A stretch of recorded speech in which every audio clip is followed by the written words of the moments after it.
Hey guys, I'm Nick, and on this episode of the Scran Line, I'm going to show you guys how to make hot cross bun cupcakes. Now for those of you who don't know what hot cross buns are, I don't know if they're made anywhere else in the world. I imagine they might be made in England. So hot cross buns are basically like a sweet bread, like a brioche, and it has a cross on the top made out of flour and water, and you can get them like cinnamon flavor with raisins or sultanas in them, or you can get chocolate ones. Now I'm not a fan of cooked raisins, so I opted for the chocolate cinnamon version. So that's what flavor this cupcake is. I've rambled on enough. Let's get stuck into the recipe. These are the ingredients you need to make them. Okay guys, so to make these hot cross bun cupcakes or bun cakes, start off by preheating your oven to 160 degrees Celsius. The ingredients you're going to need are some cinnamon powder, white chocolate chips, softened unsalted butter, milk chocolate melts, plain flour, bicarb soda, eggs, unsweetened cocoa powder, milk, sugar, chocolate sauce. Recipe for that is on my website. You're also going to need some dark chocolate chips. Start off by putting all of your dry ingredients, flour, bicarb soda and cocoa powder into a large mixing bowl, and mix those on low speed until everything is well combined. Next, we're going to add our softened butter and mix that on low speed until it reaches a crumbly, fine, sand-like texture. While that's mixing, you can add your milk to a large jug along with your eggs and whisk those up until well combined. Add those to your dry ingredients in a slow and steady stream, and once they're all in there, you can stop your mixer, scrape down the bowl, and mix for a final 20 seconds. We're going to add our cinnamon to our batter. Now you can do this right at the beginning with your dry ingredients, or you can add it at the end like I am, and gently fold that in until it's mixed in well.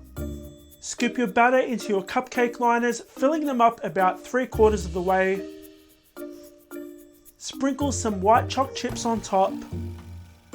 Now these are going to be a really nice surprise when people bite into the cupcake.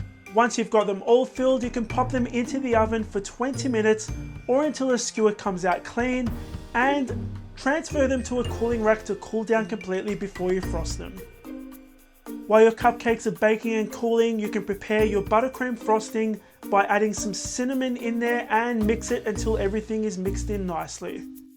We're going to melt our milk chocolate in the microwave for 20 seconds at a time, stirring each time until it's nice and smooth. Now you can see it's quite thick here, and it's going to be really difficult to coat your frosting if it's this thick. So we're going to add a little bit of vegetable oil. Now you can use any kind of vegetable oil you like, and this is going to help thin out our chocolate.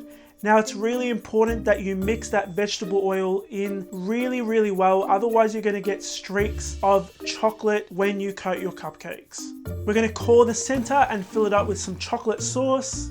I'm using a large round tip to frost these cupcakes in a bulb. We're just going to gently cut off that tip at the top because we don't want that showing on our cupcake. Now, if it's a warm day, what you want to do at this stage is pop these in the fridge for about an hour to let them set and let that frosting stick onto the cake really well. Otherwise, when you go to dip them in the chocolate, which is going to be slightly warm, your frosting will just come right off the cupcake. So you want to avoid that. Now, if it's not a warm day, you don't need to worry about it as much. When you dip your cupcakes in there, you want to do it in a twist motion. So very slowly and gently twist the frosting in the chocolate to help coat it nice and well. And again, when you're lifting it out, you want to do that in a twist motion as well. Now you want to stick those dark chocolate chips on right away because that chocolate will set pretty quickly, especially if your cupcakes have been sitting in the fridge.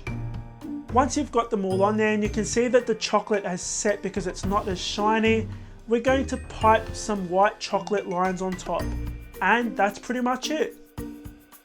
Okay guys, so those were my hot cross bun cupcakes. I hope you enjoyed watching this video. You're going to find the recipe for these on my website, thescranline.com, or I'll leave a link in the description down below for you guys. Make sure you hit that like button, subscribe button is down there. My last video is over there for you guys to watch, so click on that for more deliciousness.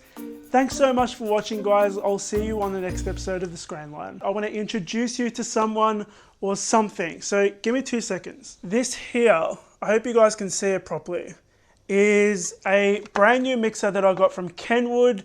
They were kind enough to send it out to me. It's one of their brand new ones, and no, I'm not being paid to advertise this.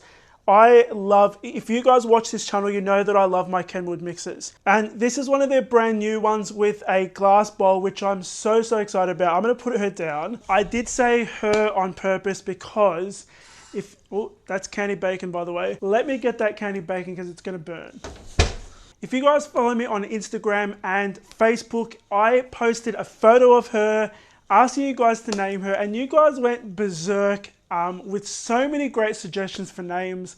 I wanted something that was old-fashioned, and obviously it's a her, and there were so many really good name suggestions, so I'm announcing the name right now. So this here is Peggy. So I really love the name Peggy, and let me explain. I watched this show called Mad Men, which you might have heard about. I absolutely love that show, and one of my favorite characters is Peggy, and some of you suggested Peggy, and as soon as I saw it, I thought, yes, she looks like a Peggy, so we're going with Peggy. I just got the mixer a couple days ago, so I filmed with it. Super awesome, so happy with it. But you'll see her in action in about a month's time, so stay tuned for that. Now, for those of you who don't know what candied bacon is, it is